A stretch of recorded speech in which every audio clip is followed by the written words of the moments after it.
हर एक का दोस्त बनना और हर एक में एक दोस्त को ढूंढना। मैं तो दोस्त हूँ।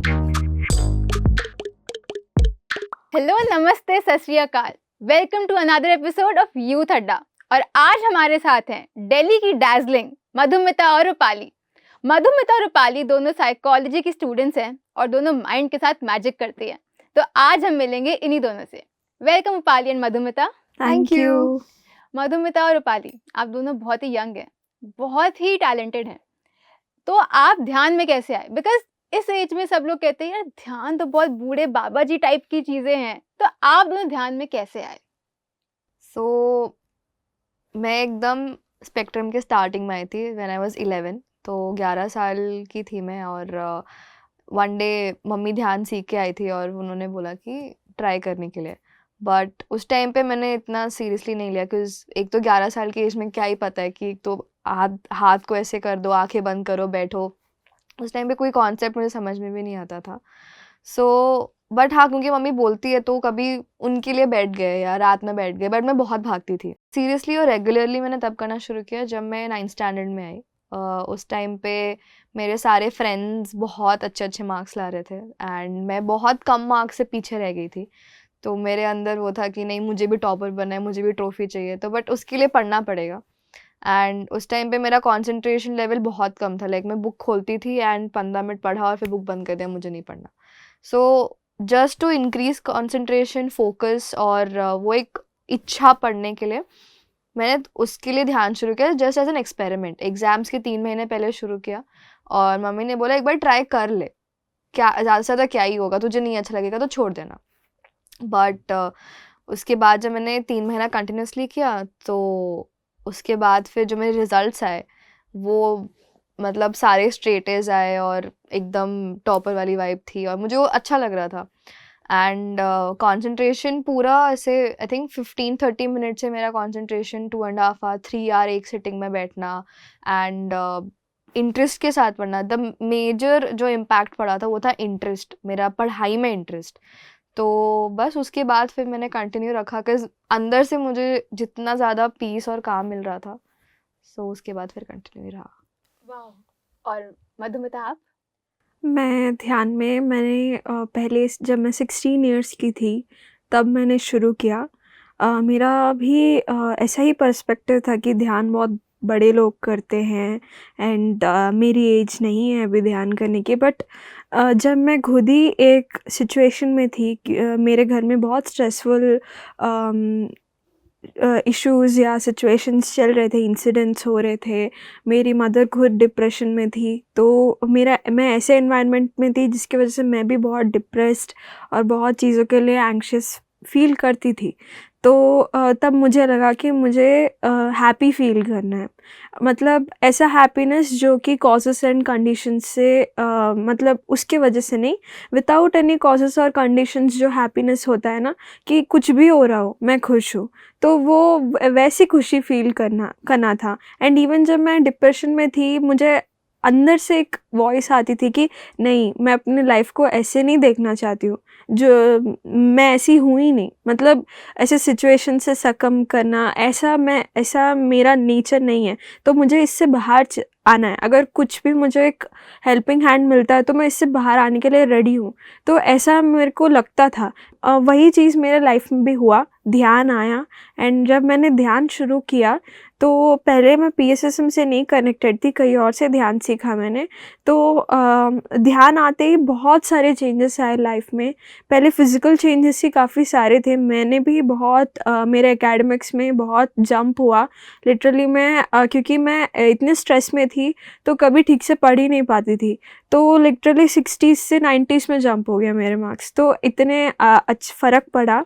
एंड इवन हमारे घर का एनवायरनमेंट भी ना बहुत लाइटर एंड लाइटर होता जा रहा था। सिर्फ 2 ही लोग हम ध्यान करते थे, मैं और मेरे मदर, बट उससे हमारे लाइफ में बहुत फ़र्क पड़ा। तो अब हम बात करेंगे कि लाइफ में जो पहली चीज़ होती है वो बहुत इंपॉर्टेंट होती है, बहुत मेमोरेबल होती है। पहली बार जब हम साइकिल चलाना सीखते हैं, मौसम की पहली बारिश, पहला प्यार, हम कभी नहीं भूलते।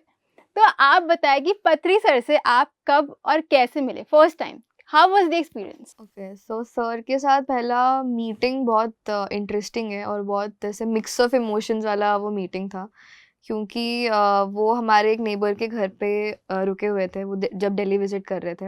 एंड सुबह का टाइम था, 7:30-8 बजे का टाइम था, और मेरी मम्मी वहीं पे थी, उनसे मिलने गई थी। एंड मुझे कॉल आता है और वो बोलते हैं कि आके सर से मिलो। और मैं बोलती क्यों मिलना है मुझे, और वो कौन है जिनसे मैं जाके मिलूँ। तो उस टाइम पे ना एक टीनेज ईगो नहीं होता कि भाई मुझे तो सब कुछ ही पता है, मुझे किसी की गाइडेंस की ज़रूरत नहीं, मुझे किसी के साथ कुछ शेयर नहीं करना। और मैं बहुत इंट्रोवर्टेड काइंड ऑफ बहुत ही ज़्यादा थी कि नहीं, मैं किसी के साथ कुछ नहीं शेयर करना मुझे, और मैं रोती नहीं थी बहुत, किसी के सामने, और एक्सप्रेस नहीं करना किसी को। तो मुझे नहीं मिलना उनसे, मेरा कोई काम नहीं है, मैंने सीधा मना कर दिया। बट उन्होंने कि नहीं, आओ आओ आओ। तो मैं जब गई वहाँ पे, सब लोग गाना गा रहे थे, कोई सर के साथ बैठे थे, कोई उनका फुट मसाज कर रहा था, कोई उनके साथ बात कर रहा था। एंड मेरे 2 फ्रेंड्स थे जो गाना गा रहे थे, और मैं भी वहाँ उस टाइम पे म्यूज़िक सीखती थी, कर्नाटक क्लासिकल ट्रेनिंग लेती थी। तो मेरी गुरु जो हैं वो वहीं थी, और सब ने बोला कि तुम भी गाना गाओ। तो मैंने बोला कि एक तो मुझे बुला लिया, ऊपर से मुझसे गाना भी गवा रहे हो, और वो वहाँ पे सिर्फ बैठ के, मतलब उन्होंने मेरी तरफ देखा भी नहीं था उस टाइम तक, और मैं पहले इतना सारा सोच के अपना दिमाग और ज़्यादा ख़राब कर रही थी। बट ठीक है, फिर मैंने वहाँ पे गाना गाया, और जैसे ही वो गाना ख़त्म हुआ, मुझे सर ने अपने पास बुलाया। वो एक बड़े से सोफ़े पे बैठे हुए थे, एंड उन्होंने अपना हाथ जो है वो मेरे कंधे पे रखा, जैसे एक फादर एक अपने डॉटर के कंधे पे हाथ रखता है।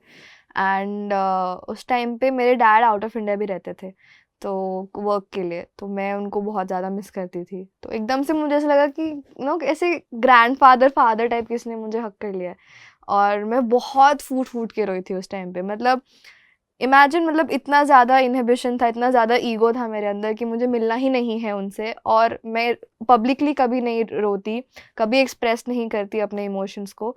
बट वहाँ पे विद इन 10 सेकेंड्स पूरा फूट के रोई मैं, और 1 घंटा 1.5 घंटा वैसे ही रोती रही। एक बहुत मिक्स ऑफ इमोशन था, एंड उस टाइम में मुझे लगा कि कुछ तो बात है इनमें, कि ऐसे सडनली कैसे हो गया। सो आई थिंक वो फर्स्ट मीटिंग, एंड उसके बाद आई थिंक 3-4 मीटिंग्स तक ऐसे ही होता रहा। मैं जाती थी, नहीं जाना, फिर जाती थी तो आती नहीं थी वापस, और मैं कुछ नहीं बात करती थी, बस मैं ऑब्जर्व करती थी कि वो क्या कर रहे हैं, जब तक मुझे समझ नहीं आ रहा कि मेरे अंदर क्या चल रहा है। सो या फर्स्ट मीटिंग ऐसे ही था, मिक्स ऑफ इमोशंस। तो फर्स्ट मीटिंग में बहुत कुछ फर्स्ट हो गया, फर्स्ट टाइम एक्चुअली। एग्जैक्टली, बहुत कुछ फर्स्ट टाइम हो गया था उस टाइम पे। तो एंड Amazing. मैं एक I was 15 years old में भी उस टाइम पे। तो वाओ, इतनी यंग एज में फर्स्ट टाइम पत्री सर से मिलने पे फर्स्ट टाइम इमोशंस का एक्चुअली खिचड़ी बन गई, बट इट वाज गुड। या एंड मधुमिता, आप बताएं। मैं सर से पहली बार जिस दिन मेरे 12th के बोर्ड्स हो गए थे, 30th मार्च 2019, इसलिए मुझे डेट याद है। तब वहाँ पर जिस ऑडिटोरियम में हम मिले थे, वहाँ पर पिरामिड पार्टी ऑफ इंडिया का मीट चल रहा था। तो हम पहली बार सर से मिल रहे हैं, एंड तब तक हम PSSM से जुड़ गए थे प्रॉपर। हमारे घर में लोग आते थे, ध्यान करते थे, एंड मैं और मेरे मदर गए, एंड PSSM से जुड़ने के बाद हमें अपने बारे में बहुत कुछ पता चला। एक ग्रुप कॉन्शियसनेस बहुत मैटर करता है, तो हमें बहुत अच्छा लग रहा था सर के प्रिंसिपल्स के बारे में जानना, सारे PSSM के गाइडलाइंस के बारे में जानना। ये जो ग्रुप है PSSM, वहाँ पर हमें बहुत कुछ सीखने को मिल रहा था, तो हम बहुत एक्साइटेड थे सर से मिलने के लिए। हम गए, मैं तो बहुत कंफ्यूज स्टेट में ही थी, क्योंकि सब कुछ नया था। वहाँ पर काफ़ी सारे यूथ काम कर रहे थे, एंड वहाँ पर मेडिटेशन हुआ, एंड वहाँ पर एक सिद्ध वीणा बज रहा था, एंड बहुत नया एक्सपीरियंस था, बट बहुत इंटरेस्टिंग लग रहा था कि ओके, एक आर्टिस्ट आ रहे हैं, हम ध्यान कर रहे हैं, एंड ये सब माहौल बहुत अच्छा लग रहा था। एंड हम जब सर से मिले, जिस तरीके से उपाली का रिलीज़ हुआ, मेरे मदर का भी रिलीज़ हुआ, वो सर को देख के ना फूट कर रोने लगी, एंड वो अपने बारे में बता रही थी। तब मैंने सर के आइज़ में ना वो कंपैशन देखा, एंड मैंने उनके सारे वो जो भी है ना स्टेज पे अगर वो हैं तो सबको बुलाते एक्सपीरियंसेस बोलने के लिए, तो वो सब देख रही थी। तो मुझे उनसे बहुत ज़्यादा कनेक्टेड फील हो रहा था, जबकि मैं किसी से भी कनेक्ट करने के लिए, किसी को भी ट्रस्ट करने के लिए बहुत ज़्यादा डरती थी। वो जो रिस्पेक्ट है, वो कंपैशन है, वो मुझे बहुत अच्छा लग रहा था। तो ऐसा मेरा तो फर्स्ट मीटिंग ऐसा था। तो पत्री सर से मिलने के बाद उपाली की इमोशंस की खिचड़ी बनी एंड आपका एक शेल से आप निकल कर बाहर आए। जो हाँ। आप कभी ट्रस्ट नहीं करते थे, वो ट्रस्ट उनकी काइंडनेस एंड कंपैशन की वजह से बाहर आया। सो गाइज, हम कहते हैं कि हमें लाइफ में मैजिक चाहिए और हम सब अपने हॉगवर्ट्स लेटर का वेट कर रहे होते हैं, कब आएगा हैरी पॉटर की तरह हम भी जाएंगे। बट आई थिंक वो मैजिक आपको ध्यान की वजह से मिल गया। No Hogwarts letter, no nothing, है ना? तो वो बताए कि ध्यान की वजह से आपकी लाइफ में मैजिक कैसे आया। उपाली, आपने कहा कि एकेडमिक्स में आपको स्टार्टिंग में प्रॉब्लम होती थी, आपका मन कभी सिद्धार्थ मल्होत्रा पे जाता था, कभी खाना खाने पे, पर पढ़ाई में नहीं जाता था। तो वो पढ़ाई में आपको करियर वाइज कैसे हेल्प हुई आपको?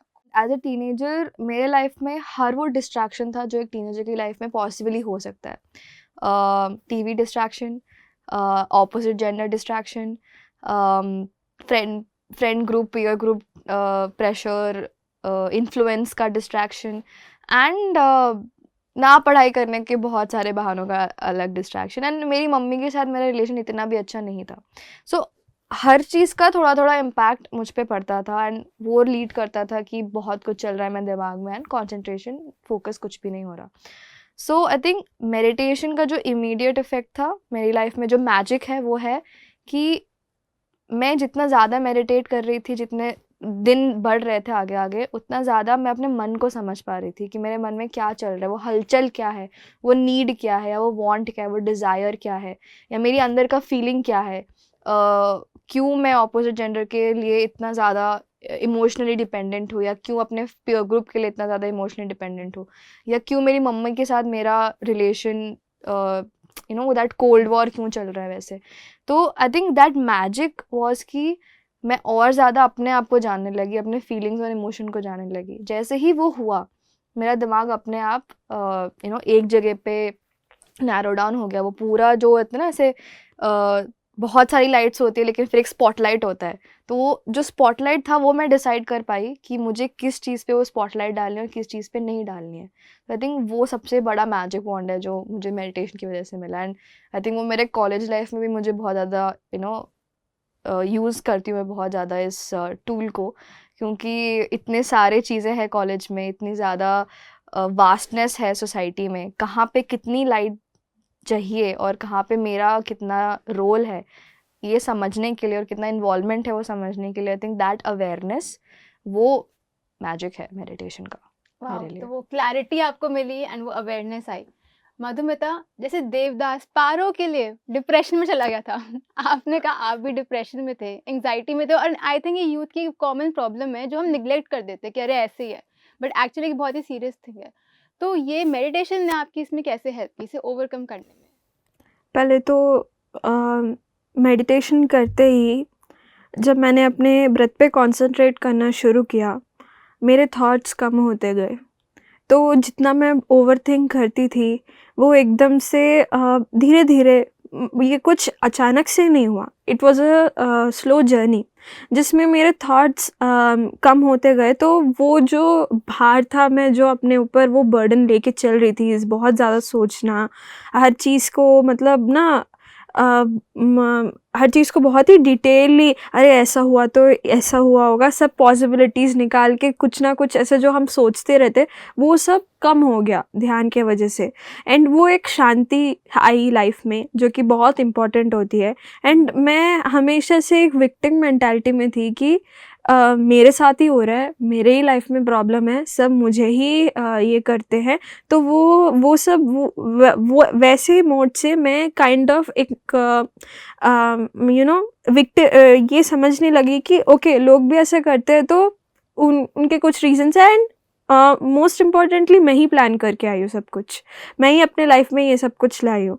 तो फिर जब वो थॉट आया, मतलब वो नॉलेज पता चला कि मैं ही सब कुछ प्लान करके लाई हूँ, एंड अगर कुछ कोई कर रहे हैं तो वो अपने स्टेट के हिसाब से कर रहे हैं। वो जब खुद को फॉरगिव कर पाना एंड दूसरों को भी फॉरगिव कर पाना, वो सब ध्यान के वजह से आया।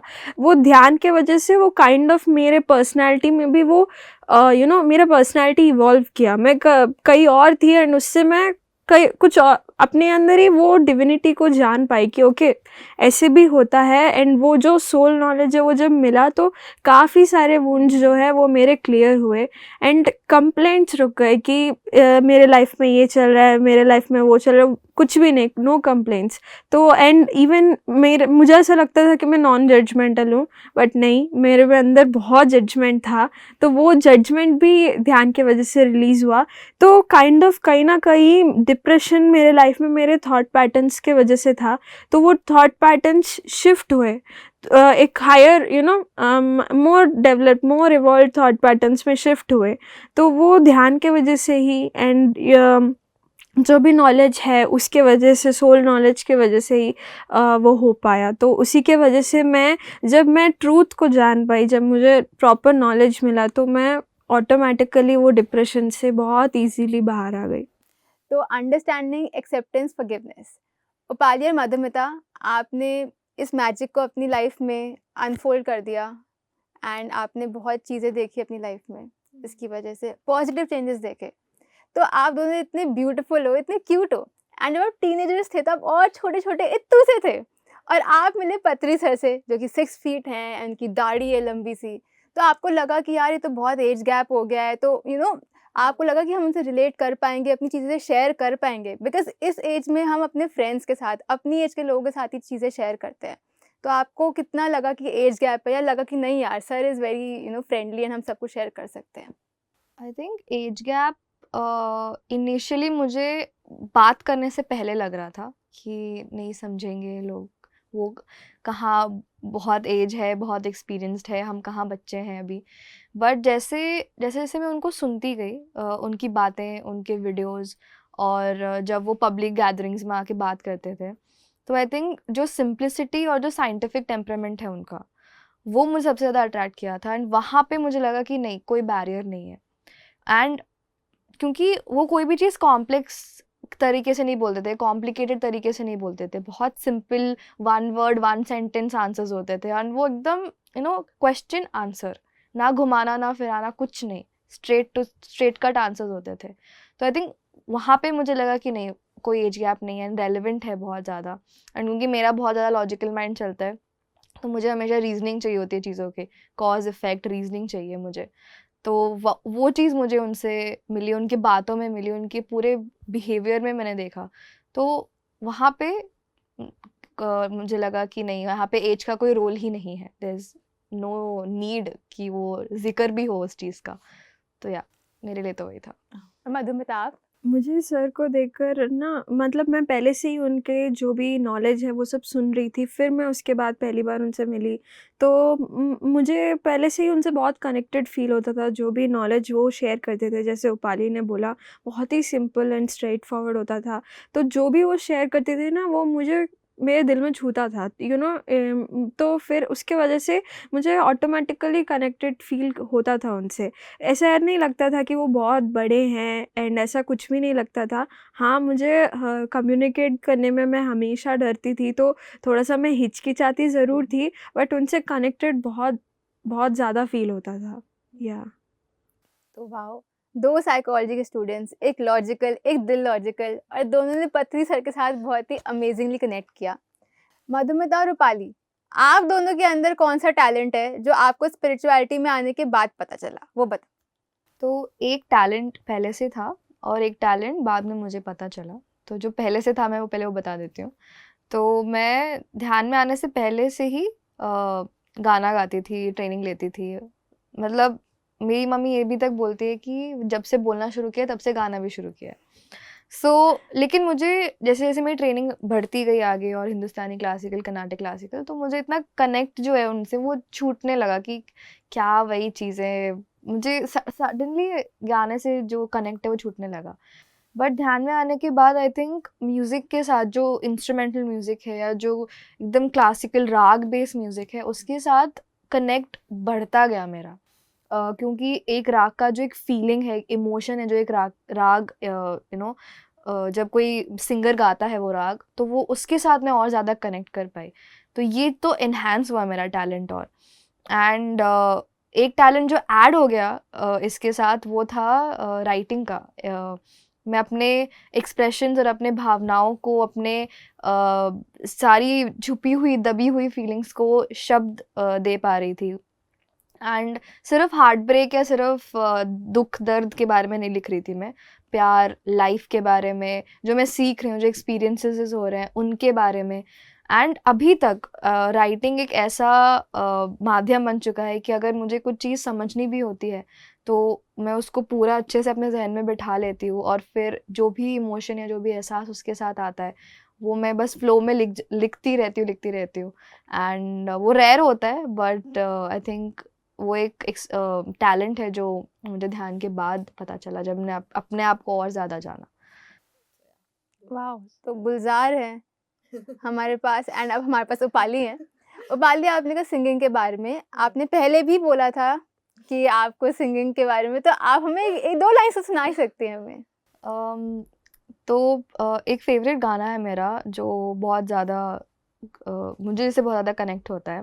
तो उसकी 2 लाइनें ऐसी हैं कि बाबरा मन देखने चला एक सपना, बाबरा मन देखने चला एक सपना, बावरे से मन की देखो बावरी है बातें, बावरी सी करवटें हैं, बावरी है सांसें, बावरी सी करवटों से निंदिया दूर भागे, बावरा मन देखने चला एक सपना। वाह, ये उपाली बहुत अच्छा सॉन्ग आपने गाया, एंड हम सब बावरे हो गए सुनकर। मधुमिता, आप बताएं। मेरा भी कुछ ऐसे ही जर्नी है। तो ध्यान से पहले मैं आर्ट सीखती थी, बट बीच में बहुत टाइम तक मैंने छोड़ दिया था। बट ध्यान के बाद मुझे फिर से करेज मिला, जो मेरे अंदर स्किल था उसको एक्सप्रेस करने के लिए, कुछ क्रिएट करने के लिए। तो वो एक चीज़ मेरे लिए ओपन अप हुआ, एंड अलॉन्ग विथ मुझे स्पीकिंग और राइटिंग भी मेरे निकल के आए। पहले मुझे ऐसा लगता था कि मैं कभी किसी के सामने कुछ नहीं बोल पाऊँगी, बट ध्यान प्रचार करते हुए मुझे ऐसा पता चला कि अगर मुझे कुछ बोलना है, मेरे मन की कुछ बात है, तो मैं बोल दूँगी, मेरे अंदर से वो निकल के आएगा। एंड ऐसे ही मुझे बिल्कुल आइडिया नहीं था कि मैं कुछ लिख भी सकती हूँ। बट जब हम सच में अपने आपके साथ कनेक्ट करते हैं, ध्यान करते हैं, तो ऑटोमेटिकली हमारे सोल से वो निकल के आती है। तो वो मैं एक्सपीरियंस कर पाई ध्यान के थ्रू। या वाह, तो रॉक स्टार के रणबीर कपूर की तरह साडा हक एथे रख, आपने सारी फीलिंग्स निकाल दी बाहर। अमेजिंग। तो गाइस, अब बारी हमारे रैपिड फायर राउंड की, तो आप लोग रेडी हैं? Cool. So one word that comes to your mind when I say the following. Patri sir. Friend. ओहो। स्पिरिचुअलिटी। अपने आप को जानना। लाइफ को समझना। Your favourite book. Living with the Himalayan masters by Swami Rama. Untold story of Sita. Okay. And one favourite quote by Patri sir. My favorite quote, doing meditation is an unending joy, spreading meditation is an unending work. वाह, इसका मतलब क्या है? मतलब ध्यान करने से हमें अनंत आनंद मिलता है, और ध्यान स्प्रेडिंग में, ध्यान के प्रचार हमारे लिए एक निरंतर और अनंत काम है जो हमें करते ही रहना है।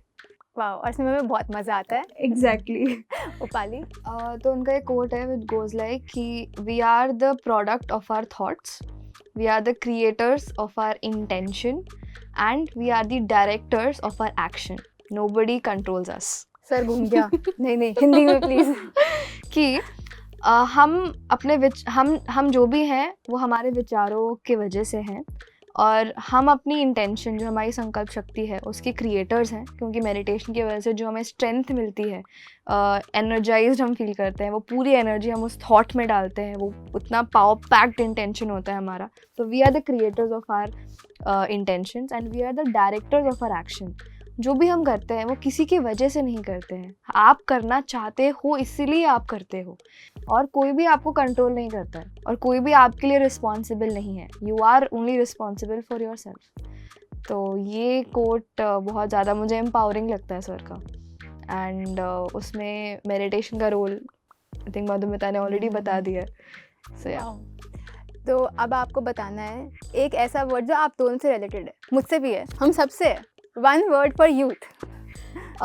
इलेक्ट्रीफाइंग। डायनामिक। ओके, अभी मेरे को एक क्वेश्चन है, one word for Upali before meditation and Upali after meditation.